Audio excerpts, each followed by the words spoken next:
धाबेजी में मुबैना ज्यादती जो शिकार नींगरी सां इंसाफ न थियो। सिविल सोसाइटी पारां रैली कढी प्रेस क्लब अॻियां एहतजाज कयो वियो आहे। मुज़ाहिरीन इल्ज़ाम मर्दे चयो आहे त मासूम नींगरी सां जवाबदारनि पारां मुबैना ज्यादती के 4 ॾींहं गुज़री विया, पर पुलिस अञा ताईं जवाबदारनि खे गिरफ़्तार करे न सघी। हुननि इल्ज़ाम हणंदे चयो आहे त घारो अस्पताल इंतज़ामिया मेडिकल रिपोर्ट में हेराफेरी करे जवाबदार के बचाइण जी कोशिश करे रही है।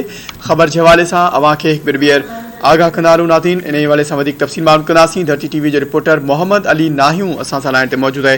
जी मोहम्मद अली, अपडेट कजो, वधीक छा तफ़सील आहे? हाँ जी बिल्कुल, तव्हांखे ॿुधाईंदो वञा त गुज़िरियल 4 ॾींहं पहिरियां दाबेची में मासूम नींगरी सां जेकी ज्यादती थी उनजा जवाबदार त गिरफ़्तार थी विया आहिनि, पर डॉक्टरनि पारां खेसि मेडिकल रिपोर्ट न पई ॾिनी वञे। उनजे करे सिविल सोसाइटी पारां दाबेची मेन इशारा कॉलोनी ते धरणो ऐं रोड ब्लॉक करे छॾियो, जेको मुज़ाहिरीन जो चवणो हो त फिल फौरन मासूम नींगरी सां इंसाफ़ कयो वञे त ॿी सूरत में कराची प्रेस क्लब ते एहतजाज कयो वेंदो। मोहम्मद अली, अपडेट करण लाइ अवां जी वॾी महिरबानी।